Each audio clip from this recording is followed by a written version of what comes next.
From the farmers and ranchers of Farm Bureau, this is Farm Weekend. Both sides of the Senate Ag Committee leadership have now shared their visions for the next Farm Bill. Chad Smith has more on the legislation's progress. Senate Ag Committee Chair Debbie Stabenow and Ranking Member John Bozeman have now both offered outlines of the Farm Bill for consideration. Joby Young, the Executive Vice President of the American Farm Bureau Federation, talks about key provisions in the proposals. What we're seeing in the proposals that are coming out from all of our leaders on the Ag Committee that's important to us at Farm Bureau and certainly across the ag world is the broad recognition that the ag provisions of the Farm Bill do need some updates, like looking at our ag programs and updating pieces of that to meet the economic changes we've seen over the last few years. The value of crop insurance and finding ways to improve and expand crop insurance are some of the commonalities. Bozeman and Stabenow's overviews do have key differences, though. Some key differences that are going to define the debate going forward are primarily in places like the nutrition title and what the proposals are that the different leaders have. Another piece is what the conservation programs look like going forward. They've made a lot of progress in the last few months moving closer together on conservation, but there's still a little bit of pencil sharpening left to go to have some final agreement on that piece. Young says the proposals are an important step. More progress needs to be made. Well, what we're hoping for is now that Chairwoman Stabenow and Ranking Member Bozeman both have proposals out there that are summaries that we'll see bill text and we'll see a markup schedule, and they'll take what they put here in sort of outline format and memorialize it and formalize it into bill text so they can go and have a hearing and have a markup and pass the Farm Bill on the Senate side. Go to KFB.org to keep up with the latest Farm Bill developments. Chad Smith, Washington. The next step in the Kansas Water Plan. More on that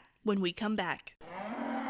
Hey, farmers and ranchers, just as you do ride-alongs to inspect your fields and cattle, make sure you do the same for your mental well-being.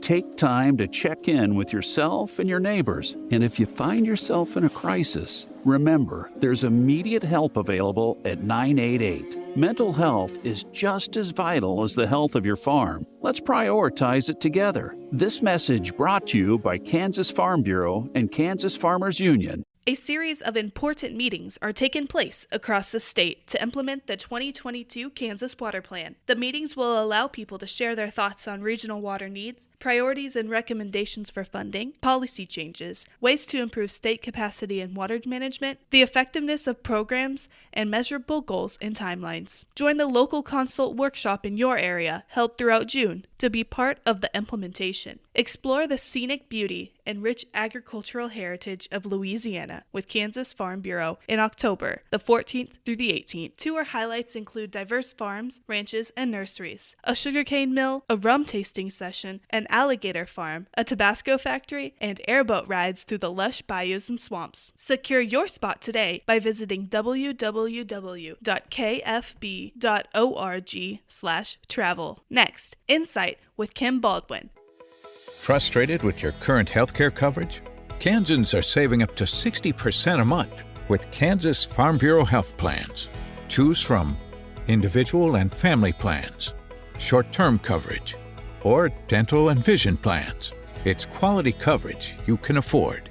Learn more and get a free quote by visiting kfbhealthplans.com or visiting a Farm Bureau Financial Services agent near you. Now, Insight with Kim Baldwin. Wheat harvest is just around the corner for many in Kansas. The transformation of fields from vivid green to a beautiful gold have occurred, and now we wait for the wheat to ripen. While wheat harvest only happens during a few weeks every June for my family, the preparations and movements for this time of the year are like a familiar dance. It is cultural, and it is a shared multi-generational affair. My small community of Inman has a rich history centered around wheat harvest. A sign welcoming visitors identifies Inman as the custom harvesting capital of America. Many local families who can trace their roots back to Eastern Europe, the area where the wheat many of us raise originated from, have had custom harvesting operations for generations. Just like the rich German Mennonite influence in our community, wheat harvest truly is a major part of the town's present identity as well as its history. This year's harvest will be a little more special as we will celebrate the 150th anniversary of the first harvest of turkey red winter wheat in Kansas. That wheat was brought to the area by Mennonite immigrants from Eastern Europe and remains an ancestor to the varieties of wheat we harvest every year to this day. Join us next weekend for another edition of Farm Weekend from Kansas Farm Bureau, the voice of agriculture.